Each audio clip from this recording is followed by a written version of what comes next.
Baghdad کے حالات ہم نے دیکھے ہیں. جب ہلاکو وہاں پر پہنچا تھا تو جانتے ہیں آپ اس نے اتنے قتل کیے کہ ایک اذان دینے والا تک نہیں رہ گیا. وہ بغداد معلیٰ کو ایسا تباہ و برباد کیا. سبسکرائب کیجیے ہمارے چینل نور رضا کو اور بیل آئیکن کو پریس کیجیے جس سے آپ کو ہماری نیو ویڈیو کی نوٹیفیکیشن ملتی رہے. تم کیا سمجھتے ہو اب اسلام ختم ہو جائے گا؟ جو حالات دکھ رہے اسلام ختم ہو جائے گا؟ ڈرنے کی کوئی ضرورت نہیں. اس سے سخت حالات اس سے قبل بھی آئے ہیں اور ایسے حالات آئے کہ اس وقت کسی کے پاس کوئی اسباب نہیں تھے. بغداد کے حالات ہم نے دیکھے ہیں. جب ہلاکو وہاں پر پہنچا تھا تو جانتے ہیں آپ اس نے اتنے قتل کیے کہ ایک اذان دینے والا تک نہیں رہ گیا. وہ بغداد معلیٰ کو ایسا تباہ و برباد کیا.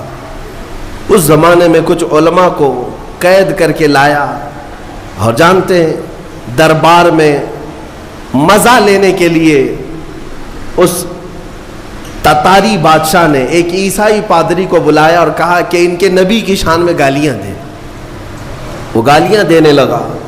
بھرے دربار میں جو مسلمان قیدی تھے علماء تھے ان کے ہاتھ زنجیروں سے پیچھے بندھے تھے. وہ زمین پر اوندھے منہ لیٹے تھے. گالیاں دی جا رہی تھی رسول پاک کی شان میں. کون ہے وہاں پر جواب دینے والا؟ بغداد کو تو قتل کر دیا گیا. جو بچے ہیں ان کو قید کر کے زمین پر ڈالا گیا. کون ہے بتاؤ؟ اسلام کی اس نیا کو لے کر کون چلے گا؟ ان ظالموں کی ہرزہ سرائی کے خلاف کون بولے گا؟ کوئی نہیں تھا میدان میں، کوئی تھا ہی نہیں. لیکن رب ذوالجلال کے فیصلے الگ ہیں. اس دربار میں اسی بادشاہ کا پالا ہوا ایک کتا جو سونے کی زنجیر سے بندھا رہتا تھا زنجیر توڑ کر کے آیا اور اس عیسائی پادری کے اوپر حملہ کیا اور سارے لوگ حیرت میں رہ گئے. وہ کوئی پاگل کتا نہیں تھا، بادشاہ کا پالا ہوا تھا، ٹرینڈ تھا. حملہ کیا اور دم زدن میں اسے ختم کر دیا. اس وقت علماء جو قید تھے، مومنین قید تھے، اللہ کا شکر بجا لاتے ہوئے ان کی زبانوں سے یہ کلمہ نکلا: اے مولا تیرے فیصلے عجیب ہیں. جب تو دین کی حفاظت اور اپنے رسول کی عزت کی حفاظت کرنے پر آئے تو کتوں کو بھی تو محافظ بنا دیا کرتا ہے. کتے کے ذریعے سے بھی اللہ تعالی یہ کام لیتا ہے. اس دربار میں ہیبت ایسی طاری تھی، ایسی ہیبت طاری تھی، آپ کو میں کیا بتاؤں. 500 سے زیادہ تتاری سپاہی ایمان لے آئے اسی مجمع میں، جس کو دیکھ کر کے اقبال نے کہا تھا حرم کو مل گئے پاسباں صنم خانے سے. اللہ تبارک و تعالیٰ کب حفاظت کے لیے کہاں سے چنتا ہے یہ اس کی مرضی ہے. آپ کیا سمجھتے سب ختم ہو جائے گا؟ میں کہتا ہوں ساری چیزوں پر دھیرے دھیرے تم جو کرنا چاہو کر لو، لیکن اسلام کی حفاظت اللہ نے اپنے ذمہ کرم پر لیا ہے. ہاں اگر ہم جیسوں کے حوالے ہوتا تو پتہ نہیں کیا ہو جاتا. قرآن کی حفاظت اللہ نے اپنے ذمہ پر لیا ہے. باقی دوسری چیزیں جیسے رد و بدل ہو گئی، نہ قرآن بدلے گا نہ اسلام بدلے گا. یہ صبح قیامت تک رہے گا، کیونکہ قرآن میں اللہ نے فرمایا یریدون لیطفئوا نور اللہ. لوگ اب چاہتے ہیں کہ اللہ کے نور کو اپنے منہ کے پھونکوں سے بجھا دیں. یہ اللہ کا چراغ ہے جو صبح قیامت تک جلتا رہے گا. عزیزان گرامی، بات میں اتنی کرنا چاہتا ہوں کہ ظالم جتنا بھی ظلم کرے ایک وقت ایسا آتا ہے جب رب کی پکڑ آئے گی، رب تعالیٰ کی پکڑ آئے گی. محمد عربی صلی اللہ تعالیٰ علیہ وسلم اس مکہ کی سرزمین پر آزمائے گئے جو آپ کا آبائی وطن تھا، جہاں میرے آقا پیدا ہوئے تھے. کیا آپ نے دیکھا رسول مکرم صلی اللہ تعالیٰ علیہ وسلم 13 سال تک آزمائے گئے. ان کے صحابہ کو شہید کیا گیا، ان کی صحابیات کو مارا گیا. حضرت سمیہ اسی مکہ میں شہید کی گئیں. حضرت عمار بن یاسر، بلال حبشی، خبیب بن عدی، حضرت خباب بن الارت، یہ وہ لوگ ہیں جن کو پھانسیوں پر بھی چڑھائے، انگاروں پر لٹایا گیا، بہت ظلم دیا گیا. وہ وقت بھی آیا جب رسول پاک صلی اللہ تعالیٰ علیہ وسلم مکہ چھوڑ کر چلے گئے. لیکن کیا سب ختم ہو گیا؟ مکہ چھوڑ کر کے مدینہ طیبہ چلے گئے، سب ختم ہو گیا؟ نہیں. ایک وقت ایسا بھی آیا کہ حضور پاک صلی اللہ تعالیٰ علیہ وسلم اپنے 1400 صحابہ کے ساتھ عمرہ کے لیے آئے تو ان ظالموں نے عمرہ تک نہیں کرنے دیا. ساری دنیا کے لیے کعبہ کھلا رہتا تھا لیکن رسول کے لیے کعبہ نہیں کھولا گیا, نہ ہی مکہ آنے کی اجازت دی گئی. یہ صلح حدیبیہ کا موقع تھا. میں اس کی تھوڑی سی ڈیٹیل آپ کو بتا دوں, حالات کب تبدیل ہوتے ہیں اندازہ بھی نہیں کر سکو گے. 1400 صحابہ تھے اور مکہ صرف 35 کلومیٹر باقی ہے.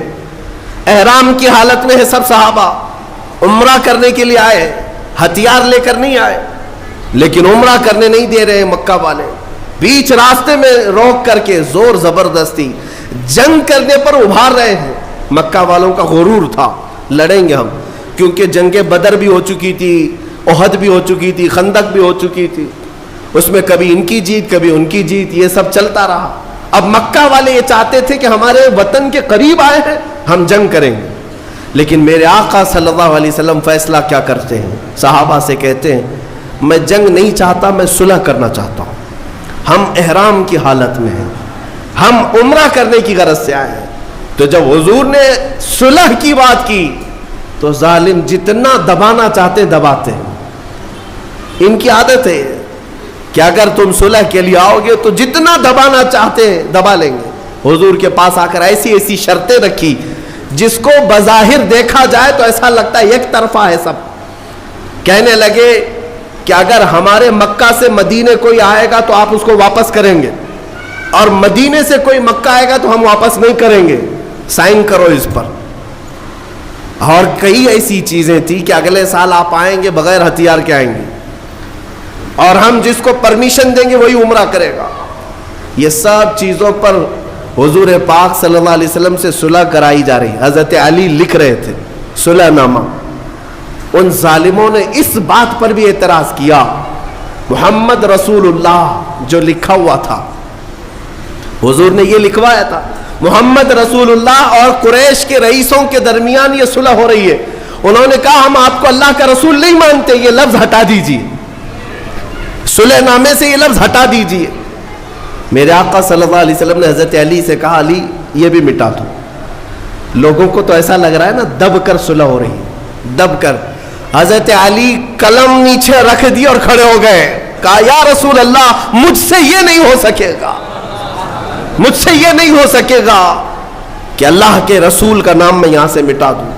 خود رسول پاک صلی اللہ علیہ وسلم نے اپنے ہاتھوں سے مٹایا اور کہا کہ لکھو محمد ابن عبداللہ, عبداللہ کے بیٹے محمد اور قریش کے درمیان یہ صلح ہے. بہرحال صلح ہو گئی. صحابہ کی بات میں بتاؤں, حضرت عمر اس معاملے میں اتنے جلال میں تھے, ایک ایک صحابی کو پکڑتے تھے اور کہتے تھے کیا ہم حق پر نہیں ہیں. حضور کے پاس آئے اور کہا ہم حق پر نہیں ہیں, کیوں ان ظالموں سے ان چوروں سے دب کر کے ہم صلح کریں.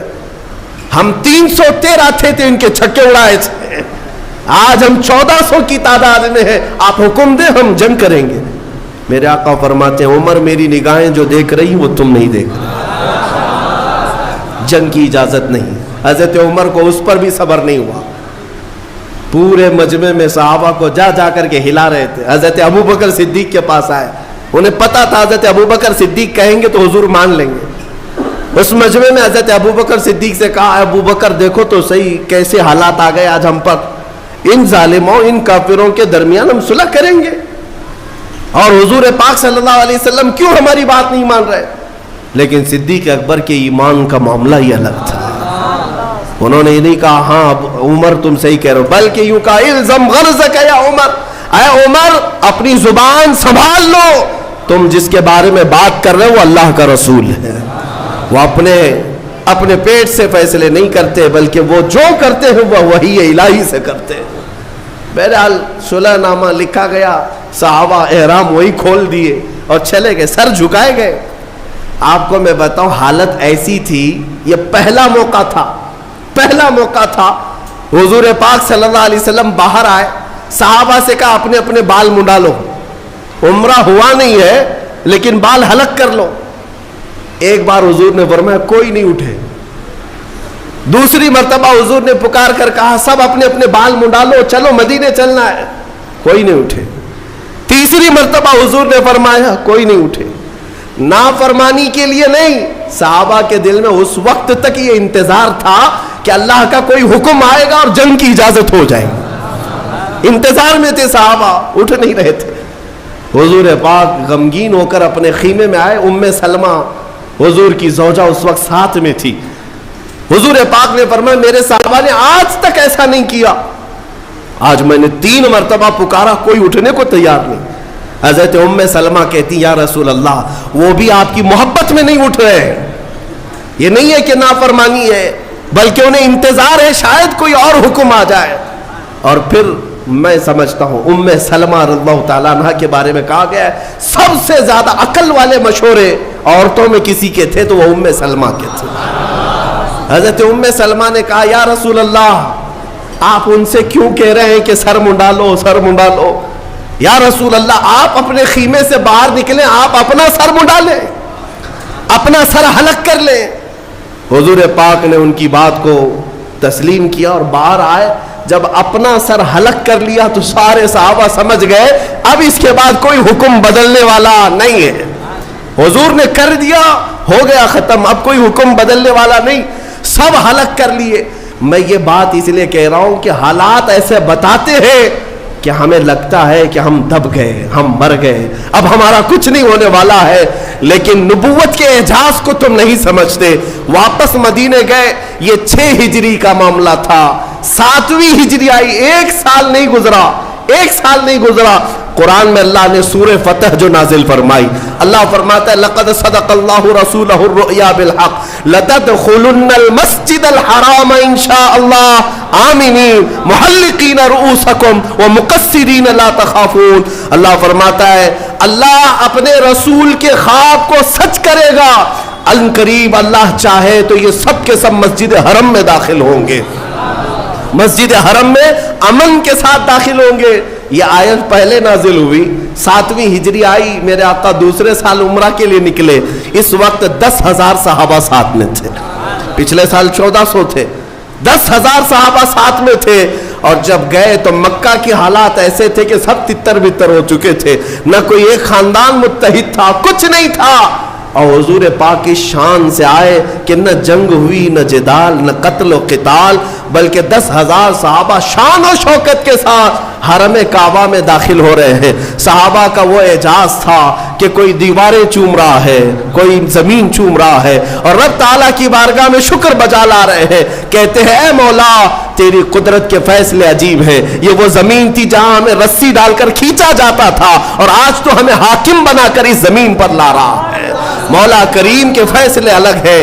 جب اس حرم میں آئے میرے عزیزو, ایک وقت یہ بھی تھا, ایک وقت جب ایام جہالت کے مکہ کے قیام کے درمیان, ابھی حضور ہجرت نہیں کیے تھے, ایک دن حضور آئے تھے خانہ کعبہ میں جانے کے لیے. اس وقت وہ چابی عثمان بن شیبہ کے پاس رہتی تھی. عثمان بن شیبہ قریش کے ایک معزز آدمی تھے لیکن ایمان لائے ہوئے نہیں تھے. حضور نے فرمایا عثمان چابی دے دو, میں کعبے کے اندر جاؤں.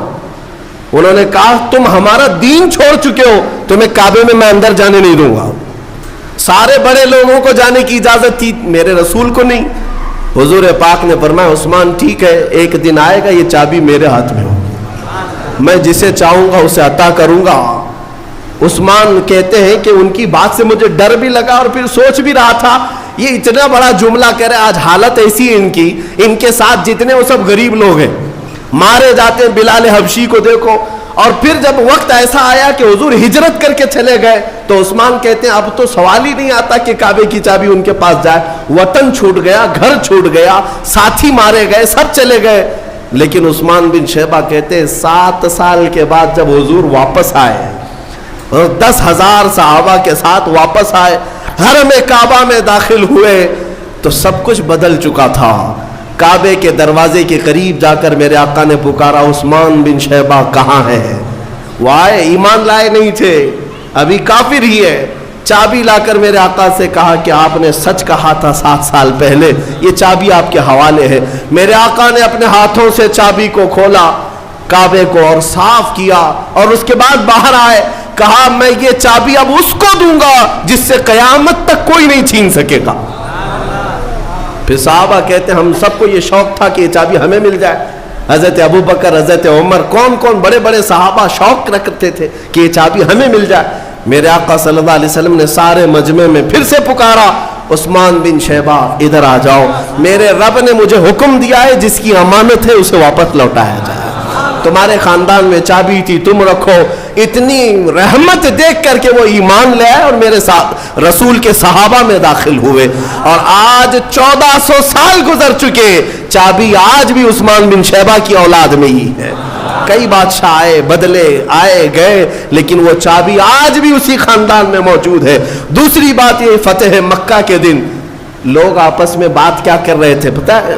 الیوم یوم الملحمہ, آج چیتڑے اڑانے کا دن ہے, آج گوشت کے ٹکڑے اڑیں گے, جتنا انہوں نے ظلم کیا سب کو دکھایا جائے گا. اور مکہ کے بڑے بڑے لوگ قیدی بن کر کے حرم میں آئے تھے. میرے آقا صلی اللہ علیہ وسلم اونچے ٹیلے پر کھڑے ہوتے ہیں اور ان سب مکہ والوں سے پوچھتے ہیں تمہارا میرے بارے میں کیا خیال ہے, تم کیا سمجھتے ہو؟ تو ان سب لوگوں نے کہا انت کریم ابن کریم ابن کریم, ہم نے دیکھا ہے تم بھی شریف ہو, تمہارے باپ بھی شریف, تمہارے دادا بھی شریف تھے, تم شریفوں کی اور کریموں کی اولاد میں سے ہو. میرے آقا نے صحابہ کے نعرے کو بدل دیا جو کہہ رہے تھے الیوم یوم الزحمہ, الیوم یوم الملحمہ, آج گوشت اڑانے کا دن ہے, آج گردنیں مارنے کا دن ہے. میرے آقا نے فرمایا صحابہ نہیں, الیوم یوم الرحمہ, الیوم یوم الرحمہ, آج رحم کرنے کا دن ہے, آج رحم کرنے کا دن ہے.